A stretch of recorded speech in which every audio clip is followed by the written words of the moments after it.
Hoy escucharemos la ponencia Panorama Actual LIG, los libros de hoy para bebés, niños y niñas, de Carola Ojeda.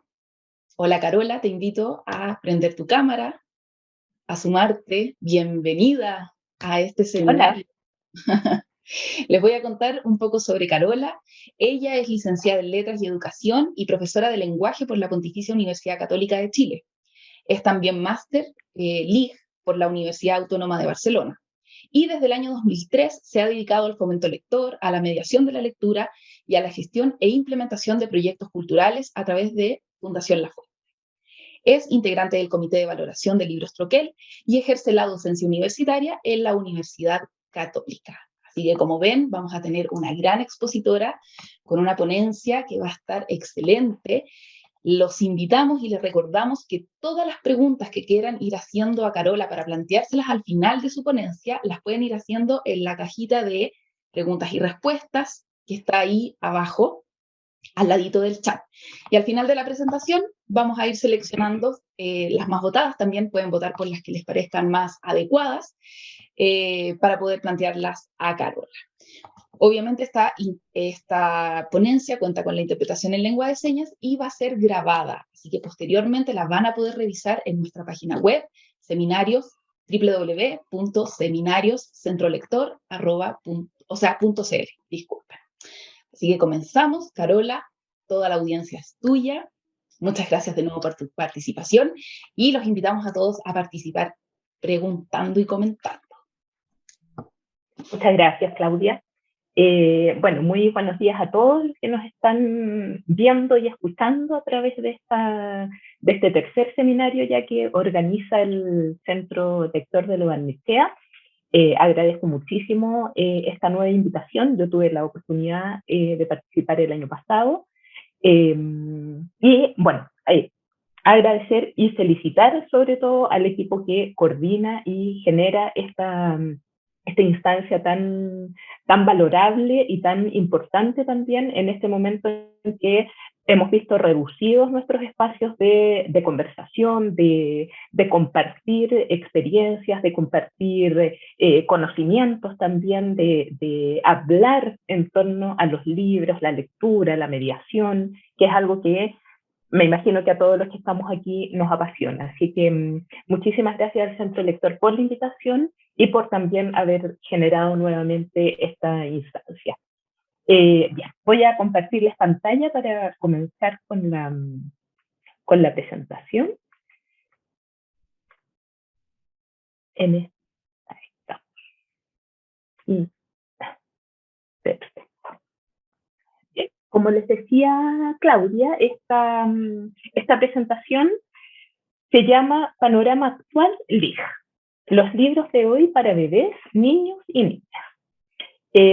Pensé mucho en cómo presentar esta presentación, valga la redundancia, principalmente porque no quería hacer un listado de libros en torno a todo lo que se está editando actualmente. No quería que fuera como una muestra solamente de materiales en torno a lo que se está editando, pero sí quería que fuéramos un poquito más allá en cuanto a qué es lo que consideramos un panorama. Y que pensemos también cómo se van construyendo los distintos panoramas que vamos generando a través de los libros, ¿no? Siempre pensamos, ya, panorama actual, todo lo que se ha editado, no sé, en los últimos 2 años, por ejemplo, pero de ahí quiero ir sacando una serie de características que tienen estos libros que se están editando y que no solamente tienen que ver con los últimos 2 años, sino que hay características y hay cualidades de los libros que nosotros pensamos que debiesen, que merecen estar en un panorama, principalmente porque son buenos libros.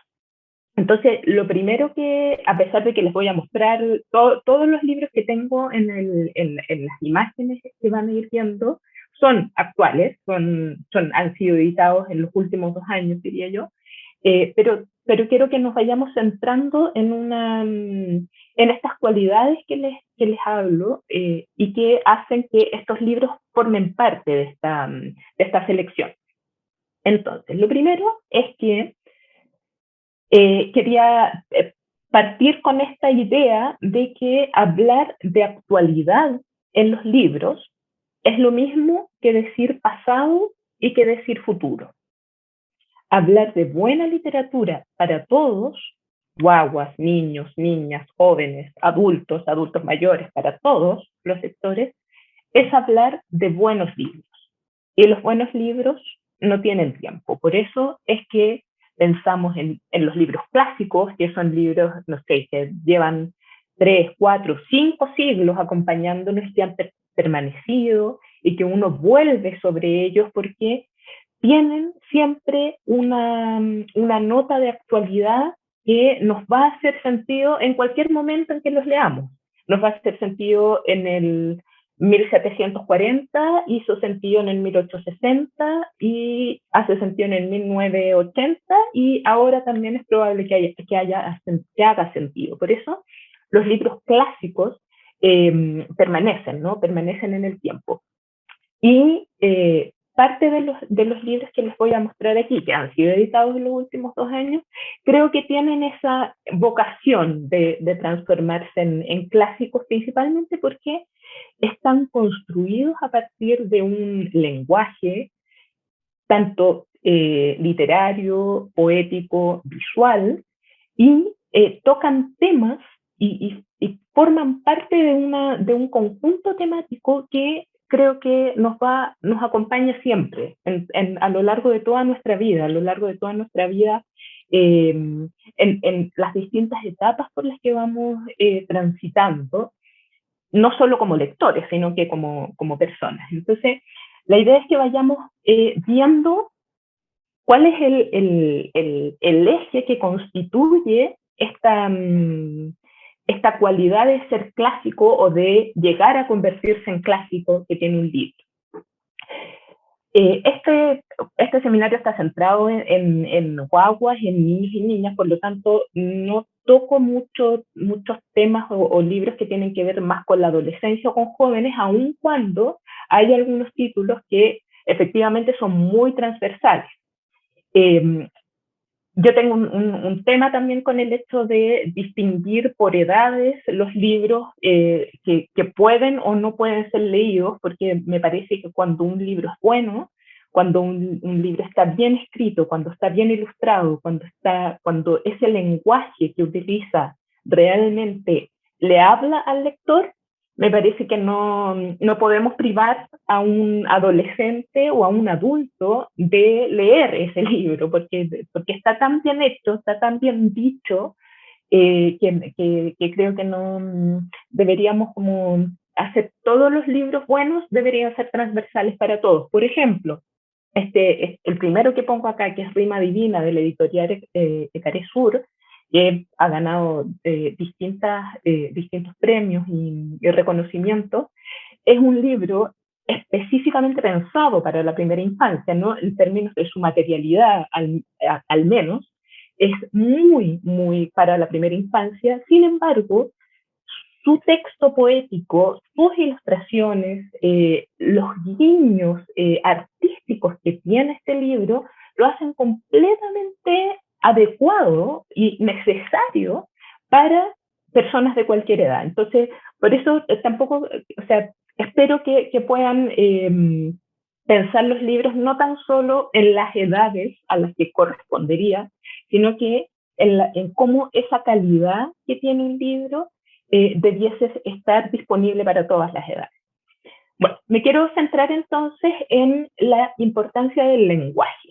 El lenguaje es lo que al final construye los libros que leemos, constituye las lecturas, porque el lenguaje es lo que nos hace a nosotros seres humanos, ¿no? Seres capaces de comunicar a un otro humano, lo que queremos, lo que deseamos, lo que sentimos, lo que pensamos, bien o mal, porque creo que el pensamiento es tan difícil de transformarlo en palabras, pero los libros tienen esa capacidad. el lenguaje poético tiene esa capacidad. Por eso me quiero centrar en estos distintos tipos de lenguajes que van asociados a los buenos libros, que son los que les quiero recomendar hoy día. Tenemos distintos tipos de lenguaje, por supuesto que aquí no están todos los que es posible encontrar, sino que, y tampoco me voy a detener en todos, porque si no, no me va a alcanzar el tiempo, pero sí quiero que tengan en mente estas características del lenguaje que va en los libros para niños, niñas, jóvenes, bebés, adultos, etc. El lenguaje poético, el lenguaje literario, el lenguaje musical, muy asociado a lo poético, el lenguaje rítmico, el lenguaje visual y el lenguaje diverso. Creo que si encontramos libros que cumplan o se acerquen a este tipo de lenguajes, podemos estar más o menos por un camino seguro de que vamos a tener un buen libro, un libro que va a ser disfrutado y va a ser entendido, no entendido en el término minúsculo de la comprensión lectora, sino que en el término más amplio de la comprensión de lo que significa ese libro y cómo ese libro nos va a hablar más allá de lo que nos está contando, sino que el cómo nos está contando la historia. Creo que ese es otro de los elementos que hacen que podamos distinguir esos libros que podrían llegar a ser clásicos, podrían llegar a transformarse en libros eternos, por la forma en cómo nos cuentan lo que nos cuentan. El qué nos están contando se puede contar de millones de maneras y puede ser una historia a lo mejor muy cotidiana, puede ser algo muy que vemos todos los días, o puede ser al contrario, algo completamente fantástico, pero el cómo nos están contando esa historia es al final lo que nos va a transformar ese libro en algo más duradero, ¿no? La anécdota la podemos contar. La anécdota nos puede hacer reír, nos puede hacer llorar, nos puede emocionar, la podemos recordar mucho. Pero el cómo nos están contando esa historia es lo que al final va a hacer que permanezca en nosotros, ¿no? Y que resuene más allá de la anécdota en sí, resuene el tono en que nos está contando, resuene las palabras que utilizó para contarnos, resuene las imágenes, imágenes físicas, reales del libro, o un libro que no tenga imágenes, es capaz de que nosotros como lectores construyamos imágenes muy potentes también a partir del cómo ese autor, autora, ilustrador nos está contando la historia. Por lo tanto, tenemos ya dos elementos principales para ir verificando estos libros que van a poder ser a lo mejor, van a permanecer en el tiempo. Uno, la importancia del lenguaje que utilizan y, en segundo lugar, pero muy ligado a lo primero, el cómo nos están contando la historia. Entonces vamos a ir con el lenguaje poético, que no es lo mismo que poesía. Lo quise explicitar para que no nos quedemos con que un libro, solamente un libro de poemas, contiene un lenguaje poético, porque no es así, ¿no? Hay novelas, hay cuentos, hay millones de textos, distintos tipos de textos que no son poesía, que contienen un lenguaje poético. Y este lenguaje poético se asocia con aquello que conecta con, nos hace conectar con otro tipo de palabras o con otro orden de palabras, nos hace conectar con esa otra forma de decir las cosas, ¿no? Con cosas tan sencillas, tan simples, de repente podemos decir un mundo completo.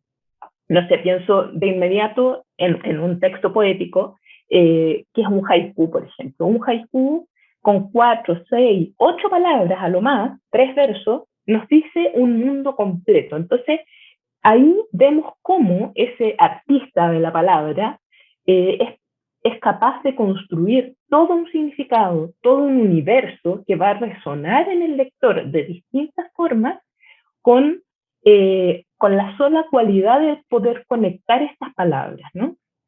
Descubrir otra forma de decir, muy ligada a lo que les estoy diciendo, otra forma de decir las cosas, y ahí nos vamos relacionando de inmediato con ese cómo digo algo, ¿no?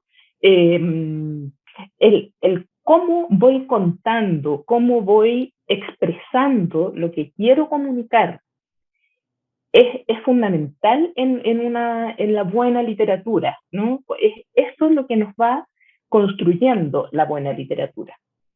En el lenguaje poético podemos sentir los sonidos, sentir qué es lo que las palabras, cómo suenan las palabras y de alguna manera palparlas. No sé si les ha pasado que de repente leen un texto que les es tan potente como está escrito, están tan bien seleccionadas las palabras que uno quisiera casi masticarlas, quedarse en cada una de las palabras tratando de que no se vayan, ¿no? De seguir sintiendo esa resonancia. Y creo que esa es una de las características que podemos encontrar en los libros y que nos van a poder hacer, nos van a poder permitir decir, este libro tiene algo, este libro tiene esa capacidad de quedarse, de permanecer en mi emoción, en mi mente, en mi memoria, memoria de todo tipo, ¿no? Memoria sensorial, en mi memoria emotiva, en mi memoria lingüística también. Y por último, oír la sonoridad de las palabras. El lenguaje poético tiene esa capacidad de hacernos, de invitarnos a leer en voz alta, para oír, para sentir mucho más vivamente esa sonoridad de las palabras.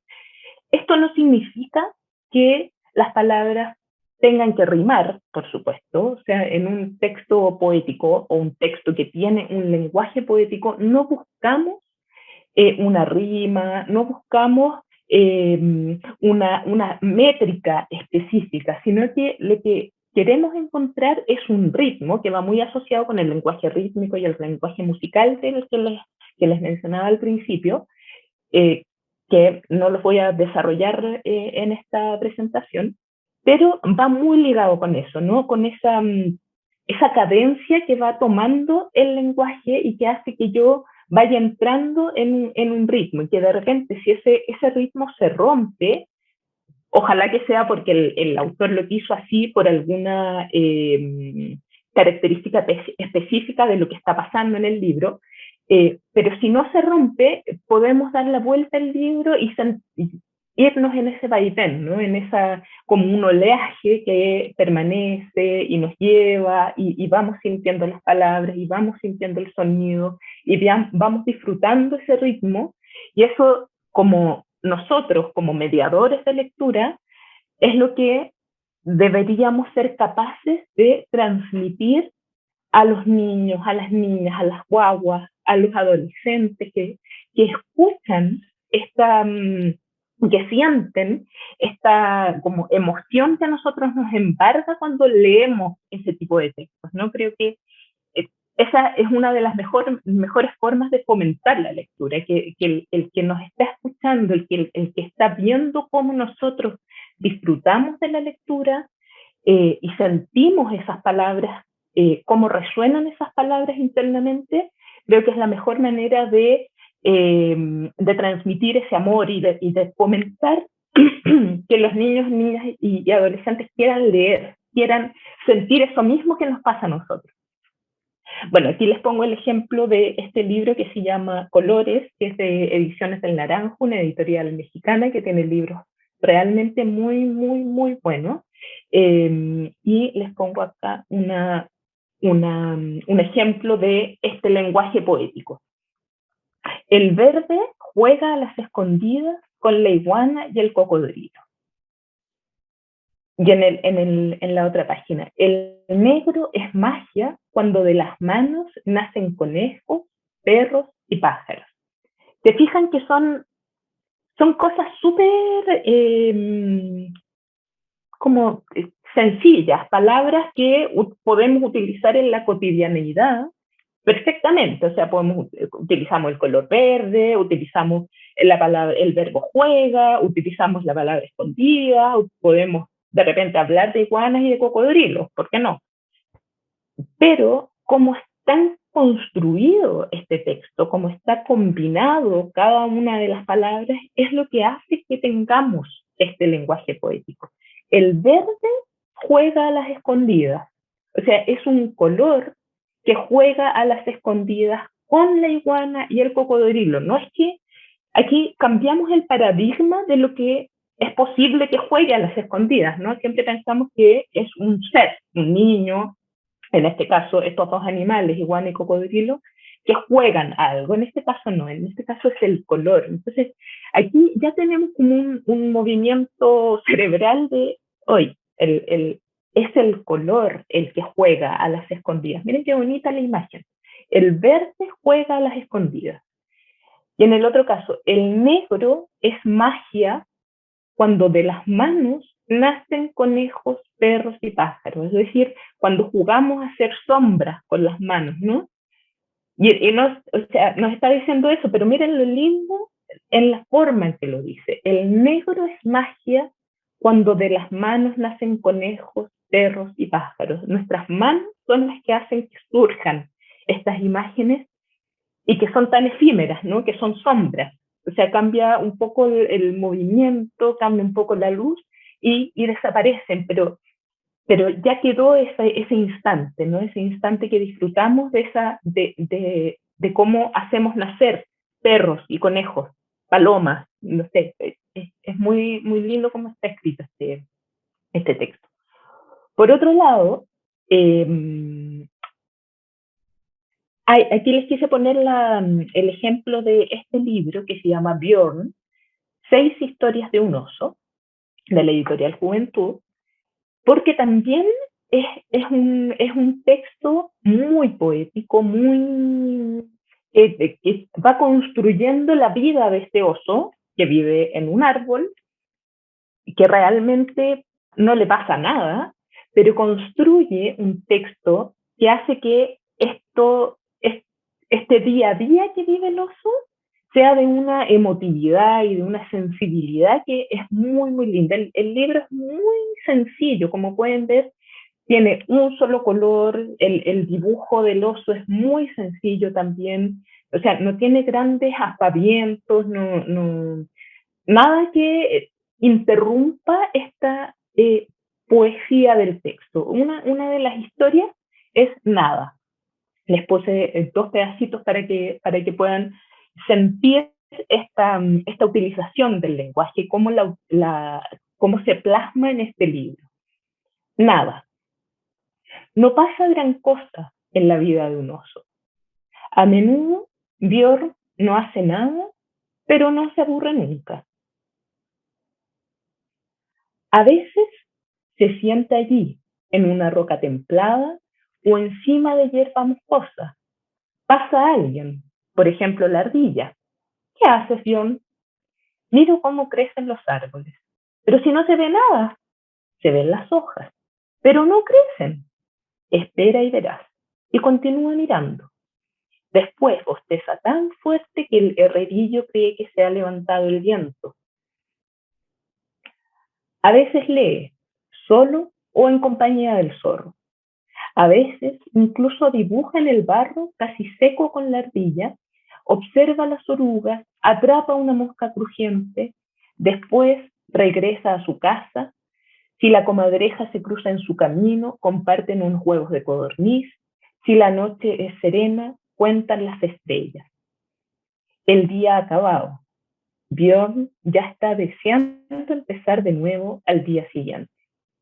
¿Se fijan? Son acciones muy cotidianas, que si uno las piensa a lo largo de un día, es como, o sea, la anécdota, lo que les decía antes, lo que nos está contando la historia, tal vez no tiene mucha, es súper sencillo, es muy simple, es un día en la vida de un oso, que vive en un bosque, que tiene a sus amigos, el zorro, la ardilla, la comadreja.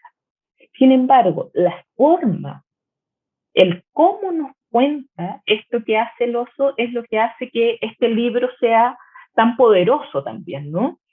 El, Cuando dice, por ejemplo, después bosteza tan fuerte que el herrerillo, un pajarito, cree que se ha levantado el viento. Miren qué bonita esa imagen. O sea, cuando el oso bosteza y después cierra la boca y el herrerillo ve todo un viento producido solo por un bostezo. Pero es muy bonita la imagen que va construyendo el texto a pesar o gracias a su simplicidad.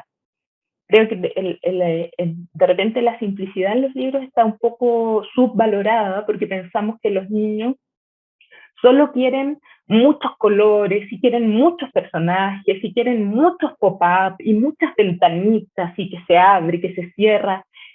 Hay muy buenos libros de esos, pero no es solo eso, ¿no? O sea, en la forma, como les digo, ojalá que se queden con con esta idea que les quiero plantear. El cómo se nos cuentan las historias muchas veces es mucho más importante que el quién nos está contando, ¿ya? Entonces, vamos encontrando esa, esa magia del lenguaje y de cómo utilizan el lenguaje los autores para contarnos una historia. Y por ahí podemos también ir emocionando a lectores que muchas veces van a tener otras sensibilidades en torno a los textos. No podemos olvidar que ninguna persona es igual a otra, ningún lector lee igual a otro, ningún lector va a interesarse por un mismo libro que otro por las mismas características que tiene el libro, ¿no? Claro, a mí me pueden gustar muchos libros y a otra persona también le pueden gustar esos mismos libros, pero lo más probable es que nos gusten por razones diferentes, ¿no? Que nos emocionen por razones diferentes, porque cada uno contiene una experiencia previa frente a ese libro que va a hacer que ese libro a mí me llegue de una manera distinta. Entonces, es súper importante que le demos la oportunidad también a los libros más simples, a los libros que con poco dicen mucho. No podía dejar de mencionar el libro Cajita de Fósforos, que es la recopilación que hace Adolfo Córdoba de distintos textos poéticos y lo que les mencionaba antes también, la regla que él tenía para seleccionar libros para este libro es seleccionar textos poéticos, perdón, para este libro es que no fueran poemas rimados, ¿no? Entonces aquí salimos, no es que la rima sea mala, por favor no piensen eso, no es que la rima no deba estar en ningún texto del que le mostramos a los niños y niñas, sino que la rima algunas veces, no sé qué quiero decir, que un poema sea poema no es porque tenga una rima o no, ¿ya? El lenguaje poético no se construye solo en base a rimas, entonces es muy importante que también le demos la oportunidad a otros textos que no riman, pero que dicen muchísimo con su poesía. Este texto de Alicia Morel lo encuentro precioso, Los árboles. Los árboles no hablan, ni ríen, ni juegan como niños. Los árboles están escondidos detrás de sus hojas pensando. ¿Qué piensan los árboles? Piensan grandes sombras en el suelo.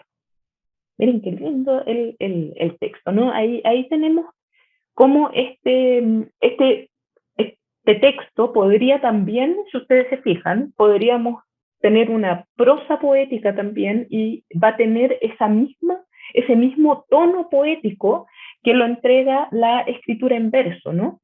Entonces, por eso también es importante que descifremos, descubramos y nos demos la oportunidad de leer también otras formas de lenguaje poético, otras formas de poesía, no solamente poemas escritos en verso, sino que también vamos a encontrar prosa poética, vamos a encontrar novelas que tienen una poesía intrínsecamente en su escritura, que son también muy, muy relevantes. Ya voy avanzando para que no se me quede atrás. Y también quería mencionarles este texto también este fue editado, me parece que a principios de este año, Espantamiedos, por Escrito con Tiza, Aquí están también las editoriales de los libros para que los vayan anotando. Bueno, María José Serrada, me imagino que gran parte de los que están aquí la conocen, una de nuestras grandes poetas, que también ha incursionado en textos narrativos, no solo en poesía. Y aquí uno de los textos dice que ¿cómo cazas la estrella? Esperas a que llegue la noche, dejas la caja abierta, de preferencia junto a la ventana, y la estrella baja sola. Que si caben 3 estrellas en una caja de fósforo, el manual dice que hasta una galaxia podría acomodarse. Miren qué bonito esa imagen. Hasta una galaxia podría acomodarse, podría entrar en esta cajita de fósforos. ¿Ven? Aquí, sin un texto que es en verso, no es un poema propiamente tal, es casi que, miren, este segundo párrafo es casi que una lista de instrucciones. Esperas a que llegue la noche, dejas la caja abierta, de preferencia junto a la ventana, y la estrella baja sola. La estrella va a encontrar su camino al lugar donde tiene que estar. ¿Ven? Entonces, esas imágenes que se van construyendo con un lenguaje que busca decir algo tan sencillo, pero de otra forma, ¿no? Es ese cómo nos cuenta que una estrella va a venir a una caja de fósforos es lo que hace que estemos frente a un lenguaje poético. El manual dice que hasta una galaxia podría acomodarse, y aquí les puse una imagen del libro, que se trata de un pacto antiguo, un tratado de colaboración entre los niños y el cielo. Miren qué linda esa construcción. Se trata de un tratado de colaboración. Imagínense utilizar esas palabras, tratado de colaboración, casi que un tratado de libre comercio. Un tratado de colaboración entre los niños y el cielo. Una imagen realmente preciosa que además Karina Letelier le ilustra tan bien, con mucho uso del negro en este libro. También me voy a detener en el lenguaje visual con algunos textos, pero quiero también dejarnos con la idea de que le perdamos el miedo al negro. El negro es un no color, la ausencia de todos los colores, pero que también parece que nos generara cierto rechazo en libros para niños, porque vuelvo a lo mismo, los niños no solamente quieren colores claros y colores brillantes y puros soles y puras flores y puras... No, también necesitan oscuridad, necesitan ver una mayor gama de cosas y como mediadores nuevamente es nuestra responsabilidad exponerlos a todo tipo de emociones, a todo tipo de colores, a todo tipo de imágenes, a todo tipo de trazos, de formas distintas en que se expresan los lenguajes, ¿no? No todo tiene que ser feliz, no todo tiene que ser una fiesta, no todo tiene que ser exultante, porque la vida no es así. La vida está llena de color negro, está llena también de colores como estos, fluorescentes, está llena de desilusiones, está llena de penas, está llena de muchas cosas. Entonces, el que los niños puedan encontrar eso en los libros es lo que hace que los libros sean tan valorables, ¿no? Ya, Bruno Bettelheim ya lo decían en el psicoanálisis de cuentos infantiles. Los niños no van en busca de pura felicidad a los libros, sino que van en busca de ver ahí reflejados también sus miedos, de ver reflejadas sus angustias, de ver reflejados todos sus temores que existen en los niños. Entonces, tenemos que darles esa posibilidad también. El lenguaje literario, bueno, todos estos tipos de lenguajes, por supuesto, que van muy entrelazados, ¿no? El lenguaje literario no lo podemos separar del lenguaje poético, pero me refiero con lenguaje literario a una narración o a un texto que tal vez no se va a tomar de todas las características de lo poético propiamente tal, ¿no? Sino que va a utilizar otros mecanismos para convertirse en literatura. De todas maneras va a decir algo en una forma distinta, va a utilizar las palabras de una forma distinta, va a haber un cómo se cuentan las cosas también muy importante. Y en este caso quise poner el ejemplo de 9 kilómetros, también un libro muy reconocido y muy premiado también de Ecaresur.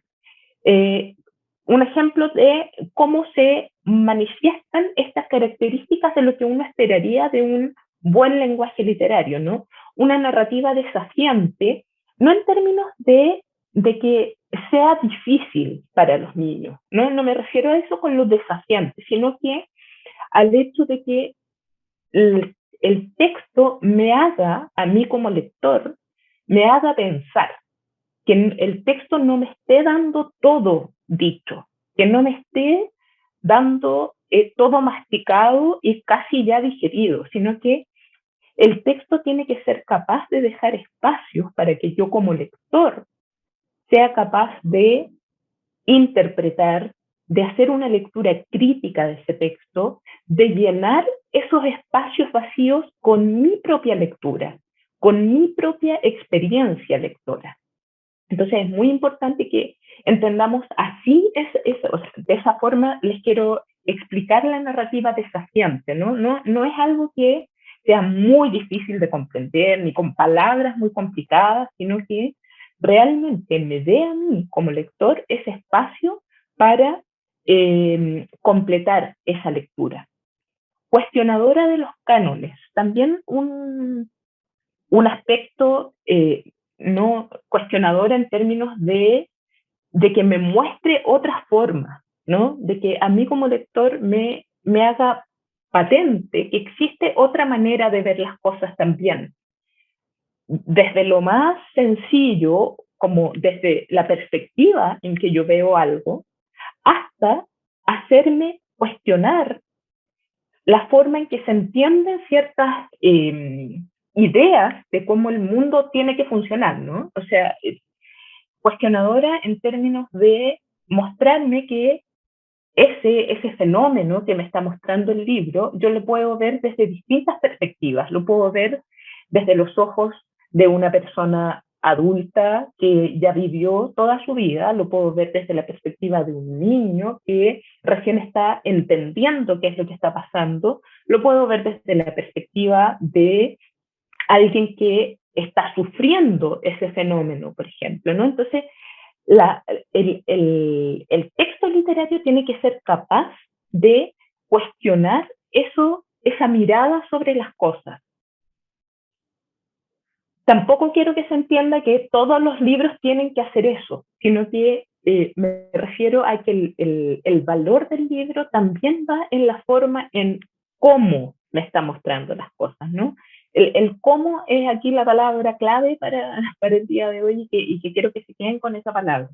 Cómo una ilustración me muestra algo, por ejemplo, en contraposición a lo que me está diciendo el texto, ¿no? Esos elementos son los que a mí, como lector, me van a hacer cuestionarme las cosas, me van a hacer preguntarme por qué esta ilustración me muestra algo si el texto me está diciendo otra cosa, ¿no? ¿Qué es lo que quiere decirme este libro realmente? O cómo yo estoy entendiendo eso que quiere decirme ese libro. Que active significados, un libro que debiese entrar a este mundo clásico de los libros, debiese activar distintos tipos de significados en torno al fenómeno que yo estoy leyendo. En el caso, por ejemplo, de 9 kilómetros, que es la historia de este niño que tiene que recorrer 9 kilómetros todos los días para llegar a su colegio, y que nos va mostrando todos los paisajes por los que va, cumple con esa función de activar estos significados, de cuestionar los cánones, porque para un niño que, no sé, tiene su colegio, su escuela a 3 cuadras, o que lo van a dejar en auto, o que camina, o se va en bicicleta, o se va en skate, o en scooter, como se usa tanto ahora, el que aparezca este libro, que le muestre esta otra realidad que podría ser para este niño citadino, por ejemplo, una, una cosa completamente loca, completamente ficcional, pero es una realidad y eso es lo que va a ir activando esas otras maneras de ver la realidad, esas otras realidades que existen también, ¿no? Y lo mismo pasa con todos los temas a los que los niños en general no están expuestos constantemente por el mundo en el que se están desarrollando, ¿no? O sea, de repente tenemos a niños y niñas completamente encapsulados en un espacio en el que es muy difícil que vean otras realidades y son los libros los que van a mostrar esas otras realidades. La migración, la diversidad sexual, el hecho de que un niño se tenga que mover 9 kilómetros todos los días caminando para ir a su escuela, da cuenta no solamente de que el niño tiene que caminar esos 9 kilómetros, da cuenta de toda una situación y de un contexto político, cultural, social, que también va a ir haciéndole sentido a ese niño. No inmediatamente, tal vez, porque claro, a lo mejor un niño de 8 años que lee este libro va a encontrar súper entretenido caminar todos los días esa cantidad de kilómetros y ver vacas y ver cóndores y ver millones de árboles y cruzar un río, un puente colgante, emocionante, total. Pero ¿qué es lo que está detrás de todo eso? Es lo que se va a ir desarrollando con las distintas lecturas que ese niño haga y que nosotros como mediadores vamos a ir también facilitando, ¿no? No es la idea que como mediadores conduzcamos ese significado que nosotros queremos al que quisiéramos llegar, ¿no?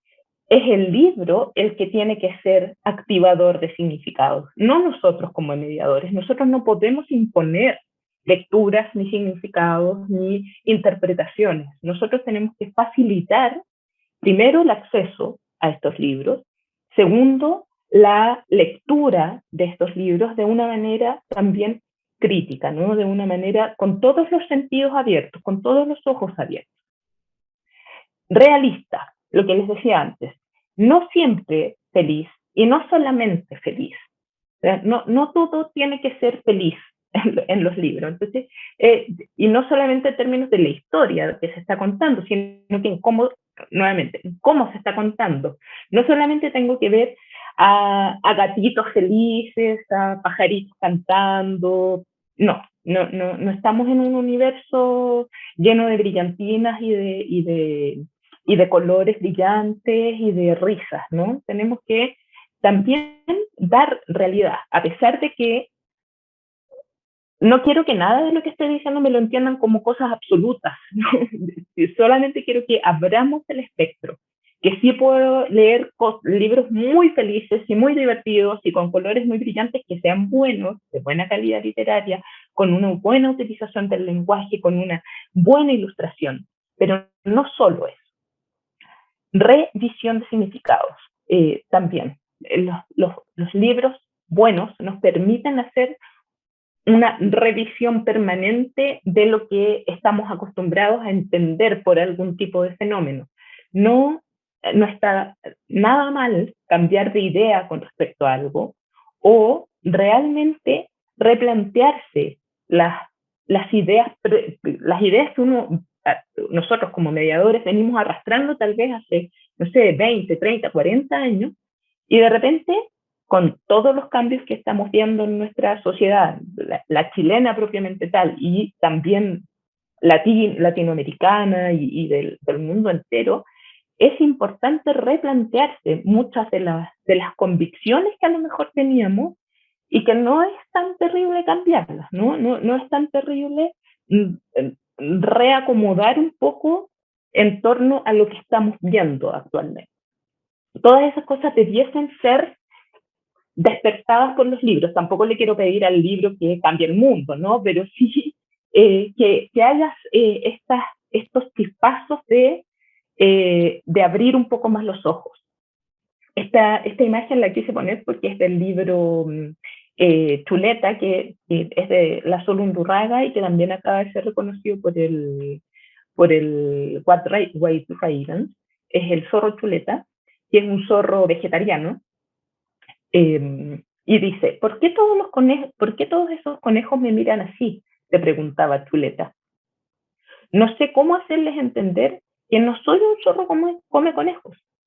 Chuleta era distinto a los otros zorros. Prefería una crujiente sandía que un bocado de conejo. Y aquí nuevamente volvemos al tema. Algo que se ve tan sencillo, un zorro, conejos, una plantación de sandías, ¿no? Aquí está lleno de sandías, y cómo esta sola imagen, estas solas palabras ya activan otras cosas, porque aquí no estamos solamente hablando de un zorro que no es como todos los otros zorros, ¿no?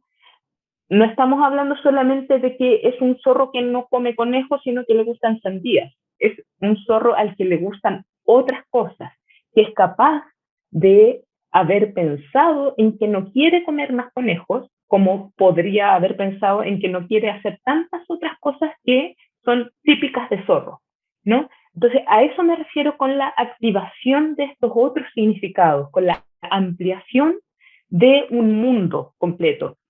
Como les digo, no espero que los niños de buenas a primeras realicen estos análisis, porque la idea tampoco es que andemos analizando todo así obsesivamente, pero sí nosotros como mediadores tenemos esa responsabilidad de facilitar esa apertura de significado, ¿ya? Por eso lo menciono. En la ciudad latente de Changtan también se ve esta mirada sobre en este caso específico, sobre cómo el ser humano ha ido invadiendo los hábitats de los animales. Él lo va contando con distintas narraciones preciosas también, así que sí, es que se los recomiendo mucho este libro también, La ciudad latente, de Bárbara Fiore, la editorial Bárbara Fiore, y que también, bueno, Changtan tiene esta calidad de ilustraciones que uno no puede soslayar realmente, es una cosa realmente fantástica, así que este también es un libro que les recomiendo mucho. Voy a ir avanzando un pelín más rápido para alcanzar.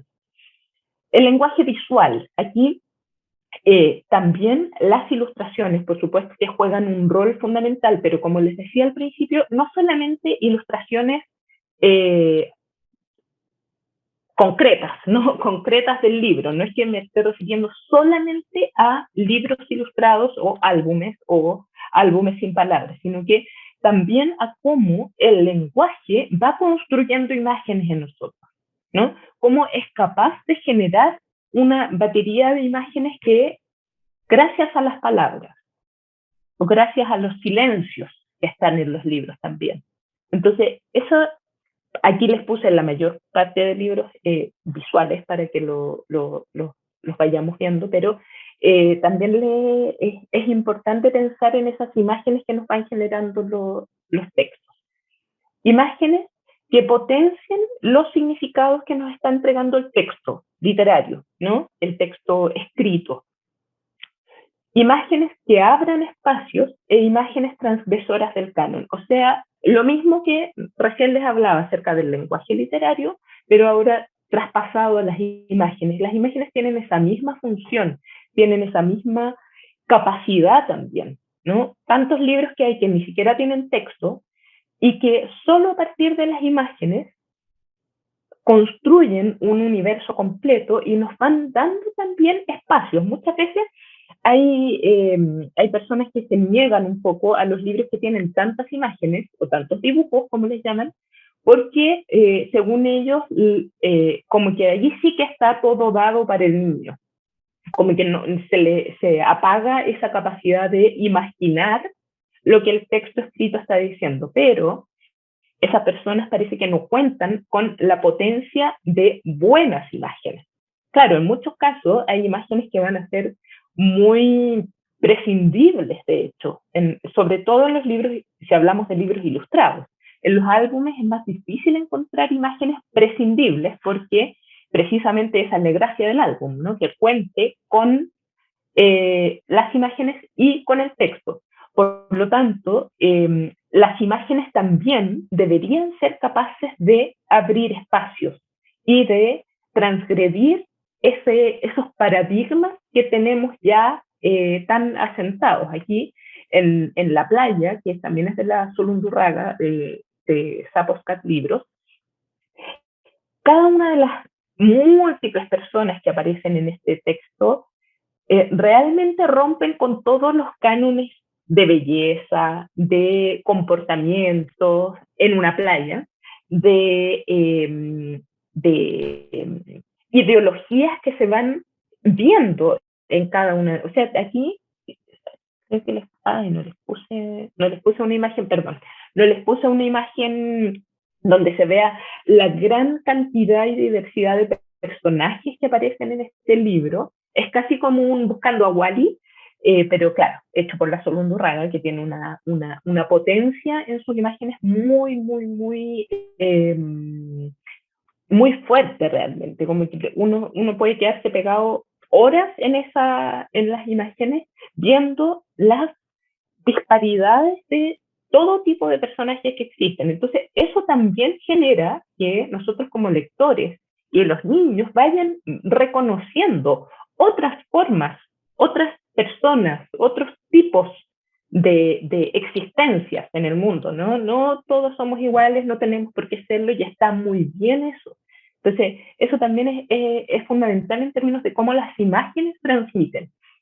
En el caso de este libro, que me gusta mucho también, Archibaldo y Reinaldo, editado por Muñeca de Trapo, que es un libro sin palabras que refleja y expresa de una manera muy, muy precisa y preciosa también, como pueden ver, eh, la, cómo la salud mental está afectada por la salud mental de estos dos personajes, bueno, y en general de toda esta ciudad, cómo se va viendo afectada con el vaivén de la vida, ¿no? Con el día a día. Entonces, aquí a través de estos colores o de las expresiones, del uso de este negro y gris y cómo se van superponiendo los elementos, cuenta una historia realmente muy, muy, muy potente, una manera de hablar de la salud mental que es realmente muy novedosa también. Aquí hay dos imágenes de 9 kilómetros, precisamente para, de una manera muy explícita, mostrarles el tema de las perspectivas y de cómo afectan las perspectivas a mi lectura de los libros, ¿no? Aquí vemos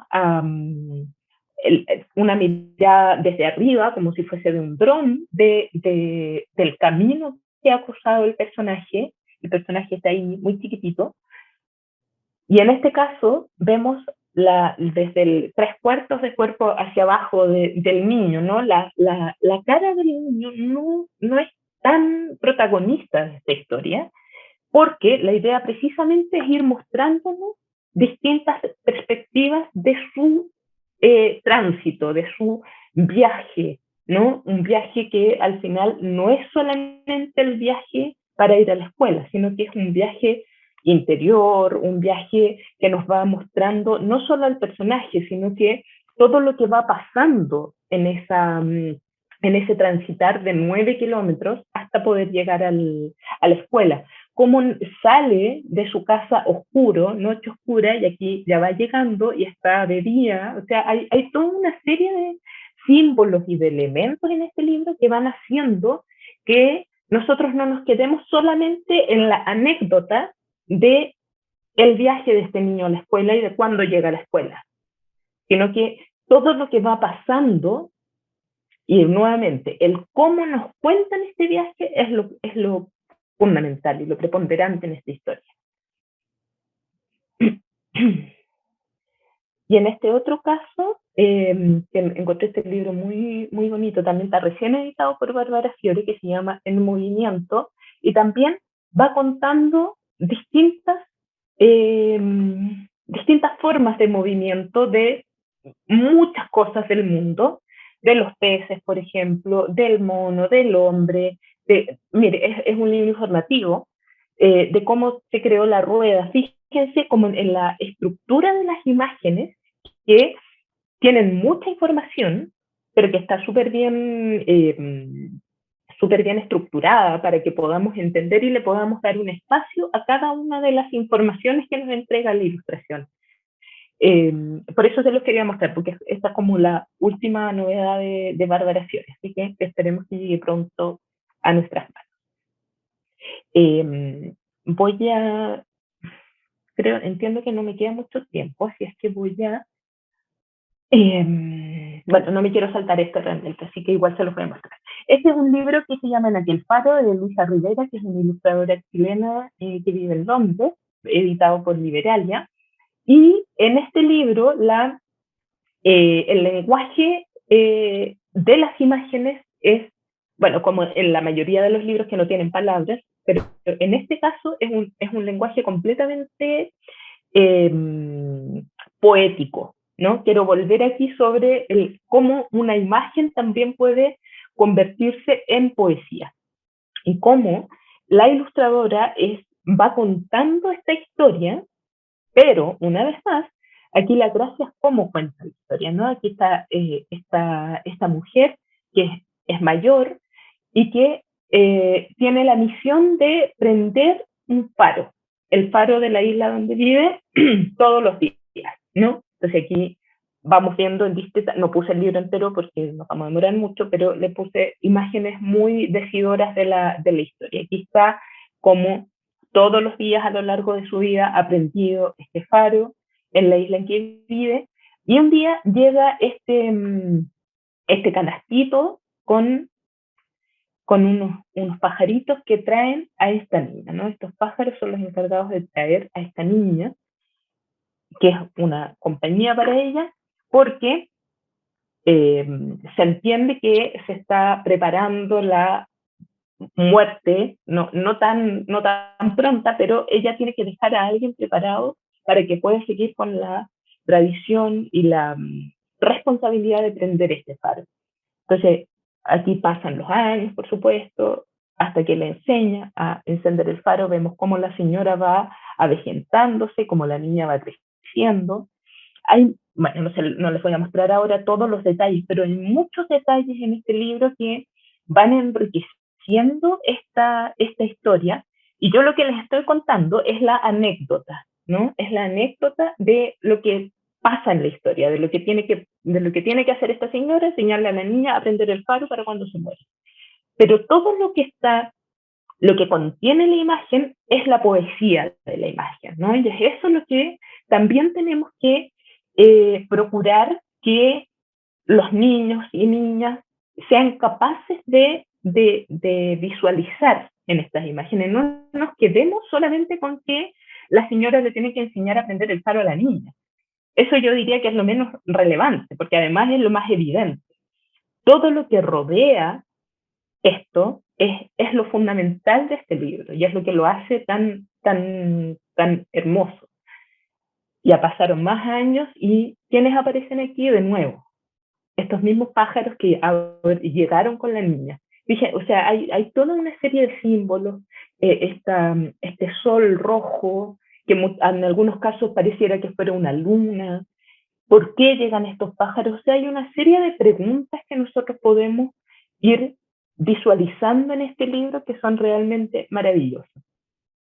Y aquí la señora se va, ¿no? Entonces es un libro que también nos muestra cómo la muerte está presente, pero en este caso tan naturalmente que la señora ya tenía visto todo su recorrido, ¿no? Y sabe que cuando llegan estos pájaros, ella sabe a qué vienen.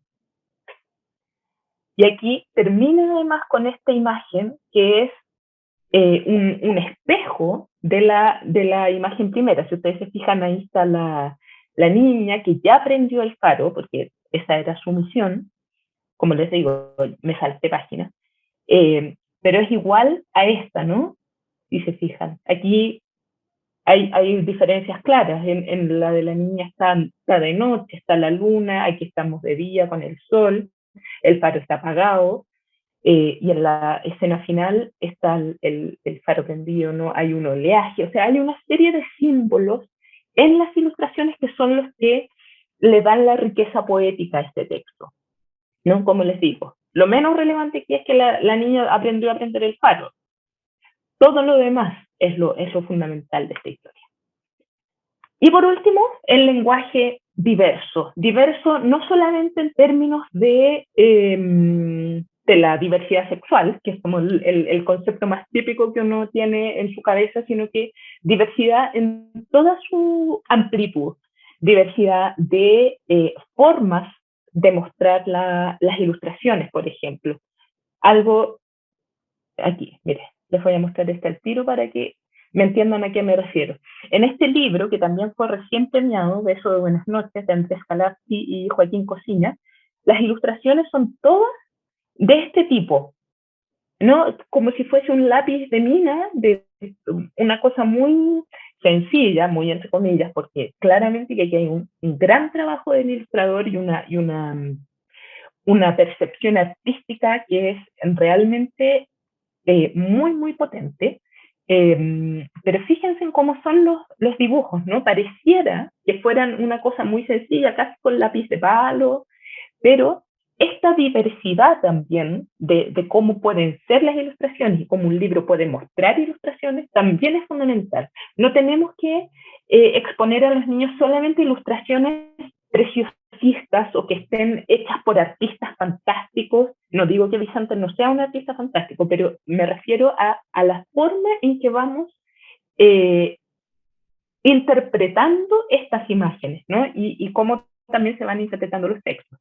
Entonces, a esa diversidad, una diversidad mucho más amplia, y que sean también libros que sean naturalmente diversos, que no se note una imposición de que hoy tengo que hacer un libro que sea diverso. Entonces, cuando están obligados los libros a ser diversos, se nota el tiro, y los niños también lo notan al tiro. Entonces, un lenguaje naturalmente diverso, que no sea explícito en su diversidad, ¿no? Que la tenga incorporada en toda la historia, que lo que se cuenta no sea el eje, o sea, que el eje de lo que se cuenta no sea esa diversidad que yo quiero mostrar, sino que eso debería estar incorporado en todo el entorno de los personajes, de la ilustración, de la historia misma, que sea un lenguaje amplio, multimodal, multisemántico y con múltiples voces, que no nos quedemos siempre con un protagonista que lleva la voz cantante y que es el que tiene la razón, o que es el bueno y el malo. No es así la vida, ¿no? Hay buenos que también tienen malos pensamientos y hay malos que pueden ser adorables también. Entonces, a eso me refiero con lenguaje diverso, que busquemos libros y que nos aferremos a esos libros que nos muestran una diversidad mucho más amplia para que podamos ser capaces de mostrar esa diversidad a los niños. Facilitémosles a los niños que vean esa diversidad en la que estamos inmersos y que ahora es tan visible. Aprovechemos esta visibilidad que ha tomado la diversidad. La diversidad no es peligrosa, no es mala, no, ¿no? Vivimos en un mundo diverso. Este libro, Cigarra, de Tan, también editado por Bárbara Fiore, es una belleza, es un libro muy, muy triste realmente, pero es de una belleza realmente conmovedora. Aquí les puse distintas imágenes de lo que le pasa a Cigarra, pero es un libro que en toda su amargura tiene este final feliz, ¿no? Así que, bueno, no les voy a contar la historia, pero pueden hacerse una idea más o menos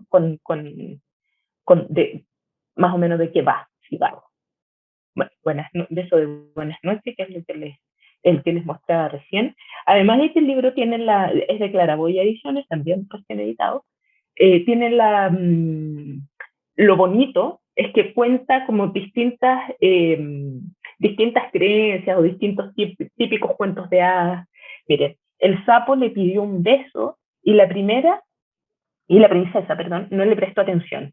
Si por lo menos el sapo hubiera sido verde o rosado, pero miren ese color medio raro que tenía. A la princesa le gustaban esos colores, pero el pobre era de un color sin nombre. Miren qué bonito eso, un color sin nombre, ¿no? Que es como el típico color de cuando los mezclamos todos los colores juntos y queda cualquier cosa, un color sin nombre. Ahí está la riqueza de estos lenguajes, ¿no? En cosas tan simples como esa podemos ir apreciando la construcción literaria que tiene el autor, la concepción también de que este lenguaje no es solamente para contar algo, una vez más, sino que para contar algo de una forma distinta, para llegar a esa otra riqueza del lenguaje. Bueno, y ya voy a ir terminando. Este otro libro también se los quise mostrar porque tiene una forma muy novedosa de presentar información muy dura sobre distintos temas geológicos y geográficos, ¿no? Es el libro Geográficos editó Escrito con Tiza, y que va mostrando de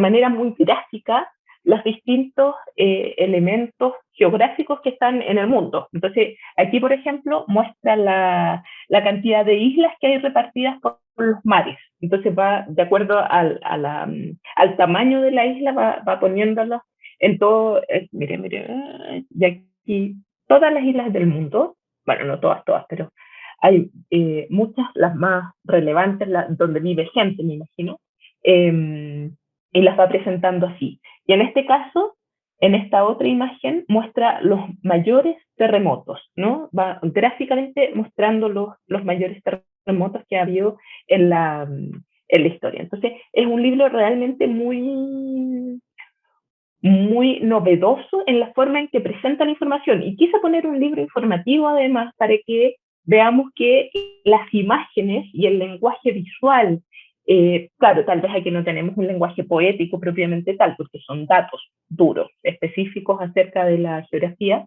pero sí es muy gráfico y la imagen también va apelando a distintos tipos de lectores, ¿no? Entonces es un libro muy, muy, muy recomendado. Ya, la Claudia me está mirando con cara de estamos en la hora, así es que justito, muchísimas gracias por su atención, espero que les haya servido, que hayan disfrutado y que hayan anotado también los libros. Me faltaron muchísimos, por supuesto, pero bueno, siempre el tiempo apremia. Así es que, Claudia, tú me dirás si es que Sí, Carola, bueno, preguntas. primero muchas gracias por esta tremenda presentación, por este gran panorama que nos hiciste mostrando libros preciosos, muy útiles para la labor de mediación y para abrir también las perspectivas. Yo creo que eso es como lo más rescatable, conocer todos estos lenguajes y que los podamos ir integrando en nuestra labor, porque de repente vamos a lo más tradicional, a lo más conocido. Así que muchas, muchas gracias. Obviamente lamento haber tenido que aparecer ahí para ya cortar, pero estabas justo terminando. Está bien, está bien. Te agradezco y te voy a hacer unas preguntas que estuvieron llegando. Voy a fusionar un poco porque llegaron dos preguntas que apuntan un poco a lo mismo y que son de Hernán Ruiz y Carla Salazar, que dice, me gustaría saber cómo has trabajado desde tu experiencia los temas que a veces son tabú para llevarlos a los niños. Muerte, abandono, tristeza, dolor, pérdida, ya que nosotros trabajamos en contextos vulnerados y nos encontramos con muchos casos así. Y Carla también comenta que en general, como tú comentabas en tu ponencia, los niños necesitan ver oscuridad y otra cosa, pero estamos muy mediados por nuestra visión como adultos. Entonces, ¿cómo podemos también erradicar esos temores, que también va conectado con los temas tabú que nos comentaba Hernán, cómo desde nuestra perspectiva de adultos, de nuestro adultocentrismo que de repente caemos, cómo lo podemos subsanar para hacer este ejercicio de mediación que tú nos propones? Sí, en verdad es bien frecuente que nos preguntemos eso, porque realmente hay muchos temas, como dice Hernán era el nombre, que son tabú, pero el tema es que son tabú para nosotros como adultos, ¿no? O sea, realmente yo creo que nosotros como personas grandes y que debiésemos tener una madurez y hemos vivido distintos tipos de experiencias y hemos leído muchísimo también, como todo buen mediador, espero que todos sean muy lectores. Creo que tenemos que hacer un trabajo casi terapéutico de nosotros ir eliminando esos temas tabú, porque realmente para los niños, sobre todo para los niños de hoy, hablo como una abuelita, pero para los niños actuales y para los jóvenes y para que están expuestos a tantas cosas, o sea, partiendo por las redes sociales, por internet, por la tele, por millones de cosas. Creo que ya esos temas dejaron de ser tabú hace mucho tiempo para los niños. Sí creo que nuestra misión es, sobre todo en casos de contextos que son muy, que tienen muy presentes tipos de violencia, por ejemplo, de abusos, de muertes que no han sido bien conversadas.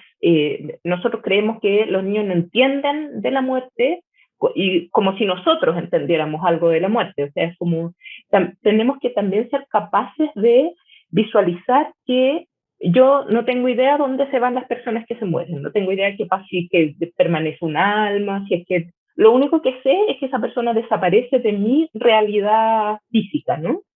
Eh, o el perro o el gato, o sea, porque también las muertes más típicas que sufren los niños son de los abuelos y de sus mascotas en general.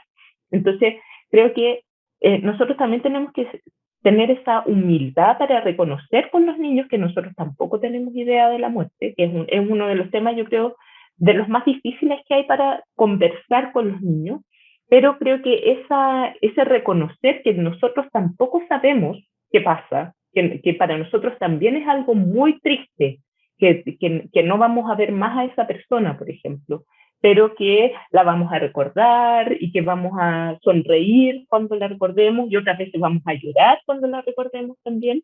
Creo que ese acto de reconocer eso y de ser humilde con los niños, de no sentir que nosotros la sabemos todo y que ellos no saben nada y que tienen que crecer para entender algo, creo que esos son los actos que más reconocen los niños en torno a nosotros los adultos. O sea, creo que cuando a mí me ha tocado leer libros acerca de la muerte con los niños y siempre nos falta el que levanta la mano, que se le murió el perrito la semana pasada y que todos lloraban y todos estaban muy tristes. Y yo creo que compartir la propia experiencia que uno ha tenido con respecto a la muerte, específicamente en este tema, creo que hace que nos humanicemos mucho frente a los niños, que los niños en ese momento abran su confianza completa hacia ese mediador que le está hablando desde su corazón, o sea, que no le está imponiendo una idea acerca de la muerte. Y lo mismo con temas, bueno, si hablamos de temas de violencia, por ejemplo, creo que eso sí que es un tema súper, súper peliagudo y que ahí solamente tenemos que hablar si es que, pues, o decir algo si es que nos sentimos capaces de poder un poco tranquilizar a ese niño y decirle, sobre todo, que no tiene la culpa de lo que le está pasando. O sea, yo creo que ese es como el gran mensaje que nosotros deberíamos ser capaces de entregarle a alguien que ha sido violentado de cualquier manera, violentado físicamente, psicológicamente, que ese ser no tiene la culpa y que es el otro el malo. No con esas palabras, por supuesto, yo no soy psicóloga, pero sí creo que hay distintos, o sea, nosotros tenemos que ser capaces de ponernos en el lugar de ese niño, no parecer que lo sabemos todo, porque eso es lo que menos le gusta a los niños, que uno aparezca como un súper sabelo todo de las cosas, y que no les hablemos tampoco minimizando los temas. Si hay un tema que para el niño es importante, por mucho que para nosotros sea algo muy sencillo de tratar, o sea, empaticemos con ese niño, porque para eso estamos. O sea, realmente tenemos que ser capaces de hablarle con la seriedad que merece ese niño, con el respeto que merece esa preocupación que lo está angustiando, que lo tiene asustado, que lo tiene, no sé, que no lo hace que lo esté pasando bien. Entonces, nosotros tenemos que ser los maduros en ese caso y ser capaces de ponernos en su lugar. Y sin duda que los libros también son una gran herramienta para esto y un gran apoyo. Y gracias por todos los materiales que nos compartiste. Gracias por tus experiencias, Carola. Gracias por ser parte de este seminario. Gracias a todos los asistentes. Gracias por sus preguntas. Están mandando muchas felicitaciones. Muchas gracias por la ponencia.